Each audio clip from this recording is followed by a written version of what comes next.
Halo, selamat datang kembali di mata kuliah BI 201 Pengetahuan Lingkungan dari kelas 16. Kami dari kelompok 2 ingin mempresentasikan tentang dampak pertambangan batu bara terhadap lingkungan di Kalimantan Timur. Sebagai studi kasus kami mengenai isu tentang keberlanjutan sumber daya alam yang kedua, itu adalah tentang mineral dan energi.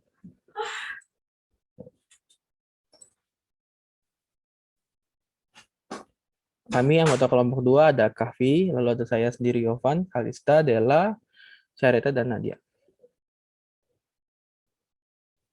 Apa saja yang kami presentasikan pada hari ini adalah tentang yang pertama latar belakang. Jadi bagaimana pertambangan batu bara selama ini di Kalimantan Timur, tentang batu bara itu sendiri, lalu manfaatnya dan segala macamnya.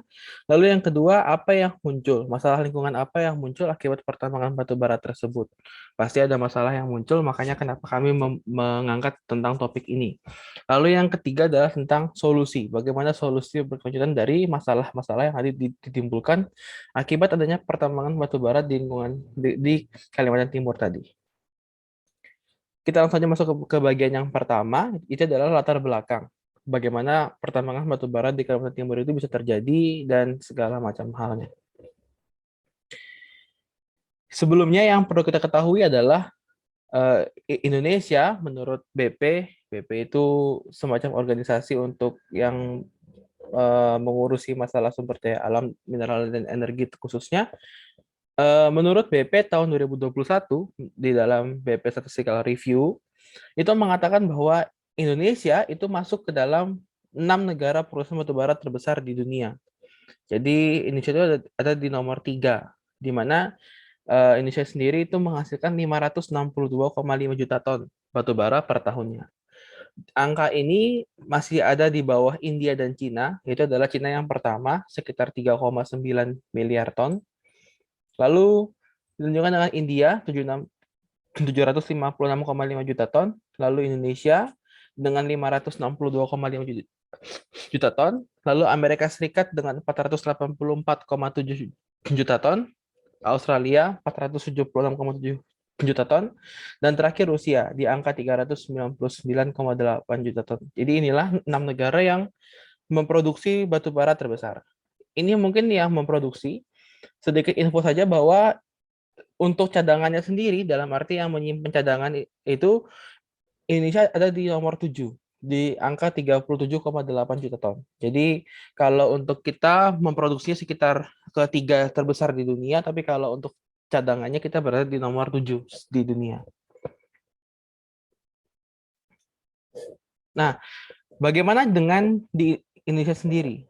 Menurut Handbook of Energy and Economic Statistics of Indonesia 2020, di mana ini adalah status hingga sampai Desember 2020, dalam arti Desember tahun lalu. Jadi datanya masih lumayan baru, masih lumayan update, yang dikeluarkan oleh Kementerian SDM, Kementerian Energi dan Sumber Daya Mineral, mengatakan bahwa eh, hampir sebagian besar batu bara di Indonesia itu tersimpan di Pulau Kalimantan.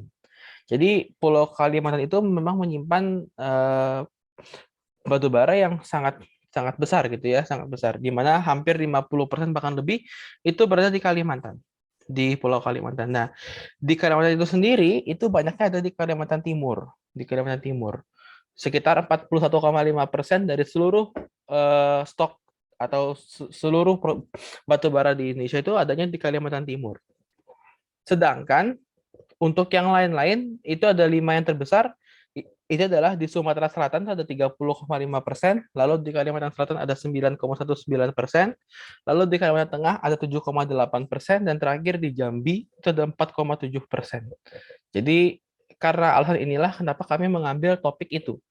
Eh, Kenapa kami mengambil Kalimantan Timur sebagai bahan referensi kami, karena menurut kami Kalimantan Timur itu adalah penghasilan terbesar, 41,5%. Sehingga pasti banyak dalam arti pertambangan batu bara itu terfokusnya di situ, terfokusnya di Kalimantan Timur. Makanya kami mengambil Kalimantan Timur sebagai eh, istilahnya studi kasus kami, apa yang terjadi di sana dan bagaimana dampaknya terhadap lingkungan, dampak dari pertambangan batu bara ini terhadap lingkungan di sana, di Kalimantan Timur.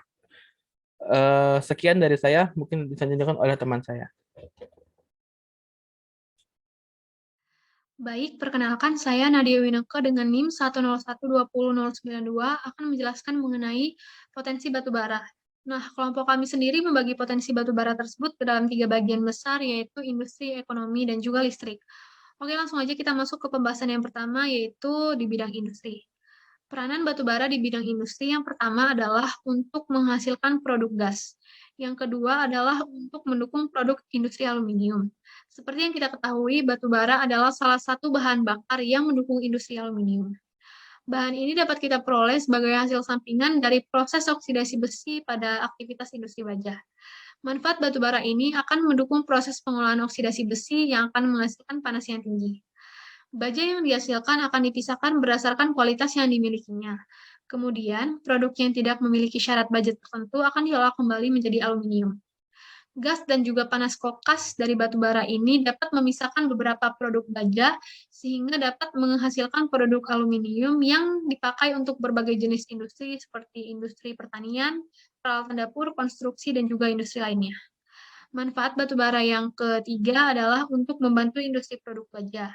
Yang keempat, sebagai bahan bakar yang berbentuk cair. Yang kelima, membantu industri produk semen. Batu bara ternyata juga merupakan bahan hasil bumi yang bermanfaat dalam industri produksi semen, bahkan bisa dikatakan sebagai bahan bakunya. Meskipun bukan bahan bakar dalam hal material, namun manfaat batu bara digunakan dalam proses pembakarannya. Seperti yang kita ketahui, semen merupakan bahan yang sangat dibutuhkan oleh manusia, di mana semen merupakan salah satu bahan baku dalam membuat konstruksi gedung ataupun bangunan. Semen sendiri terbuat dari campuran kalsium karbonat, oksida besi, oksida aluminium, serta silika. Batu bara berperan sebagai bahan bakar untuk mengolah bahan-bahan tersebut hingga membentuk semen. Hal ini bisa dilakukan oleh batu bara karena batu bara dapat menghasilkan suhu yang sangat tinggi, bahkan mencapai 1.500 derajat Celcius. Oke, manfaat yang keenam adalah untuk membantu industri kertas. Yang ketujuh, membantu dalam produksi pupuk pertanian. Yang kedelapan, berperan dalam industri bahan kimia seperti metanol, fenol, naftalen, benzena, garam amonia, garam nitrat. Yang kesembilan, berperan dalam produksi serat. Yang kesepuluh, berperan dalam produksi bahan pengeras. Yang kesebelas, berperan dalam produksi logam silikon. Yang ke-12 berperan dalam produksi karbon aktif. Yang ke-13 berperan dalam industri zat pewarna dan pelarut. Yang ke-14 berperan dalam industri farmasi seperti aspirin. Yang ke-15 berperan dalam produksi plastik. Dan yang terakhir sebagai komponen bahan sabun. Oke, selanjutnya kita masuk ke bagian ekonomi. Selama 4 tahun terakhir, pendapatan batubara yang diterima mencapai rata-rata sekitar 31 triliun atau 2,17 miliar US dollar atau mencapai rata-rata mendekati 80% dari total pendapatan non-minyak dan gas.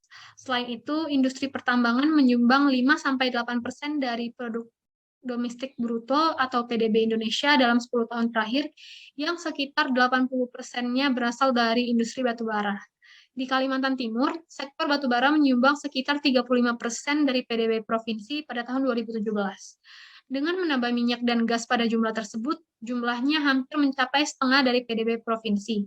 Ini menandakan bahwa Kalimantan Timur sangat bergantung kepada bahan bakar fosil. Dan yang terakhir adalah di bidang listrik.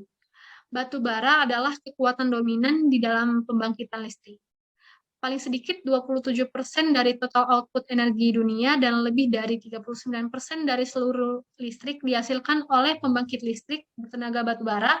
Karena kelimpahan jumlah batu bara, proses ekstrasinya yang relatif mudah dan murah, dan persyaratan-persyaratan infrastruktur yang lebih murah dibandingkan dengan sumber daya energi lainnya. Untuk penjelasan di bagian lain akan dilanjutkan oleh teman saya. Terima kasih. Kenalkan, saya Syaretalia Regina dengan NIM 101200055. Selanjutnya, saya akan membahas bagian kedua, yaitu masalah lingkungan yang muncul akibat pertambangan batubara di Kalimantan Timur. Seperti yang dibahas di bagian pertama sebelumnya, potensi batubara yang ada di Kalimantan Timur itu sangat besar, sehingga usaha pertambangan batubara pun semakin banyak. Hal ini meninggalkan lubang galian bekas tambang yang menganga di mana-mana dan belum direklamasi. Nah, banyaknya usaha ini sejalan dengan banyaknya izin usaha yang diberikan oleh pemerintah. Namun, banyak izin usaha ini tidak sebanding dengan jumlah tenaga pengawas yang sangat minim, sehingga negara seakan tidak hadir dalam mengawasi dan menindak perusahaan batubara yang terindikasi melanggar HAM. Selanjutnya, saya akan menjelaskan lebih rinci mengenai masalah yang muncul, mulai dari masalah yang muncul terhadap air, tanah, udara, dan masalah lainnya. Yang pertama adalah air. Sebelum batu bara ini digunakan lebih lanjut, dilakukan proses pencucian terlebih dahulu. Nah, dalam proses pencucian ini batu bara dipisah dengan sulfur. Namun, limbah pencucian dari proses pemisahan ini mencemari air sungai sehingga warna air sungai menjadi keruh, asam, dan menyebabkan pendangkalan sungai akibat endapan pencucian batu bara. Selain itu, aktivitas bongkar muat dan tongkang angkut batu bara mencemari air laut juga. Pencemaran mengganggu kehidupan hutan mangrove dan biota laut di sekitarnya. Selanjutnya akan dilanjutkan oleh teman saya. Perkenalkan, nama saya Della Puspita dengan NIM 101200043. Di sini saya akan melanjutkan presentasi dari teman saya. Di masalah lingkungan yang ditimbulkan oleh pertambangan batu bara terhadap tanah, antara lain adanya lubang besar atau open pit yang menyebabkan adanya kubangan air dengan kandungan asam yang sangat tinggi karena aktivitas pertambangan. Tingkat kesuburan tanah akan semakin tercemar dan tumbuhan yang berada di atasnya ini akan mati. Lalu perluasan tambang juga akan menyebabkan banjir dan tanah longsor karena wilayah hutan yang semestinya menjadi daerah resapan air telah dibabat habis untuk pertambangan.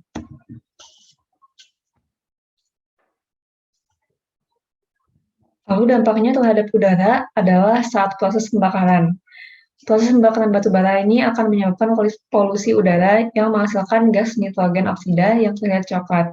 Gas nitrogen oksida ini merupakan polusi pembentuk hujan asam dan tipe lain dari polusi yang membuat udara menjadi kotor. Debu hasil pengangkatan batu bara dapat menyebabkan infeksi saluran pernapasan, serta dalam jangka panjang akan menyebabkan kanker dan kemungkinan bayi lahir cacat. Untuk masalah lainnya, dapat berupa kerusakan rumah warga, korban tewas akibat lubang bekas tambang atau open pit, dan lahan pertanian yang berkurang akibat tambang. Selanjutnya akan dilanjutkan oleh teman saya. Perkenalkan, saya Kafir Sifosasi dengan NIM 101200032. Pada bagian ini, kami akan membahas solusi keberlanjutan dari pertambangan batu bara terhadap lingkungan di Kalimantan Timur. Baik, terdapat 4 solusi berkelanjutan yang dapat kita simpulkan dari permasalahan ini. Di antaranya adalah solusi dengan teknologi, yaitu pembaharuan beberapa teknologi dan metode penambangan. Yang kedua, solusi lingkungan, kita akan melakukan penataan lingkungan untuk restorasi sumber daya yang sudah kita eksploitasi sebelumnya. Yang ketiga adalah administratif, yaitu kita akan melaksanakan kerjasama dengan berbagai pihak yang terlibat. Dan yang terakhir adalah edukatif. Setelah semua langkah dilakukan, kita juga harus menerangkan dan juga memberikan pemahaman kepada masyarakat tentang pentingnya penjagaan lingkungan. Selanjutnya, kita akan membahas terlebih dahulu kepada solusi dengan teknologi. Apa sih yang teknologi bisa lakukan untuk menyelesaikan permasalahan batu bara ini? Jadi, kita dapat mengembangkan beberapa sarana dan prasarana khusus untuk pengangkutan batu bara agar aliran transportasi umum tidak terganggu sekaligus menanggulangi limbah hasil penambangan. Jadi di sini kita akan melakukan optimisasi kemana batu bara itu mengalir, bagaimana dan juga cara untuk mengurangi limbah dari hasil penambangan ini. Dengan adanya sarana dan prasarana yang khusus tersebut, polusi udara dapat dikurangi dan kenyamanan masyarakat tidak akan diganggu. Selanjutnya, kita akan membahas cara menanggulanginya, terutama pada solusi di lingkungan sekitar. Jadi, penataan kembali lingkungan yang terdampak dari pertambangan batu bara agar terhindar dari kerugian akibat kerusakan lingkungan. Nah, dapat dilakukan reklamasi dan penghijauan kembali dari wilayah bekas tambang batu bara. Jadi setelah selesai kita ambil mineral batu bara di dalam tanah, kita juga dapat melakukan proses rehabilitasi hutan. Hal tersebut dikarenakan setelah kita melakukan proses penambangan, tentunya lingkungan sekitar pun akan ekosistemnya pun akan mulai terganggu. Oleh karena itu kita dapat membantunya dengan melakukan mungkin beberapa kegiatan volunteer ataupun kegiatan yang dibuat oleh para pengusaha agar dapat merestorasi tempat tersebut menjadi hutan dengan ekosistem yang lebih stabil lagi. Sekian dari saya, selanjutnya akan dilanjutkan oleh Kalista. Terima kasih. Assalamualaikum warahmatullahi wabarakatuh. Nama saya Kalista Suci Nugrahani, NIM 101200066. Saya akan melanjutkan presentasi teman saya. Yang ketiga, ada solusi administratif. Pendekatan administratif bertujuan untuk mengikat semua pihak terkait dalam kegiatan pengusahaan penambangan batu bara agar ditemui jalan tengah pada pelaksanaannya. Pendekatan dikhususkan dengan melibatkan pihak pemerhati lingkungan, pemerintah, tokoh masyarakat sekitar, dan pengusaha tambang untuk memastikan pelaksanaan penambangan sesuai ketentuan yang berlaku.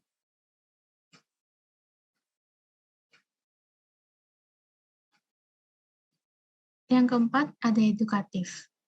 Pernyataan, penambangan batu bara merupakan salah satu sumber cadangan energi yang masif di bumi, merupakan fakta yang tak dapat dipungkiri. Untuk sekarang hingga masa depan, sumber energi ini sangat berharga. Oleh karena itu, pemberian edukasi merupakan hal penting agar masyarakat dapat melestarikan dan menjaga lingkungan serta mengawasi protokol pelaksanaan kegiatan penambangan. Terakhir, on the one hand, we must seek clean substitute energy. On the other hand, we must consider that coal will still be a dominant source of energy in some countries and that we must, therefore, develop clean mining technologies. Bian et al. 2010, page 223. Tidak dapat dipungkiri bahwa penambangan batu bara menimbulkan dampak yang negatif ke lingkungan. Perlu untuk mencari energi bersih yang dapat menggantikan energi batu bara. Meskipun demikian, tetap harus dipertimbangkan kemungkinan bahwa batu bara masih akan banyak digunakan di masa depan, terutama di beberapa negara. Oleh karena itu, teknologi dan sistem pertambangan yang baik dan bersih sangatlah penting untuk dikembangkan. Sekian presentasi dari kelompok 2. Terima kasih.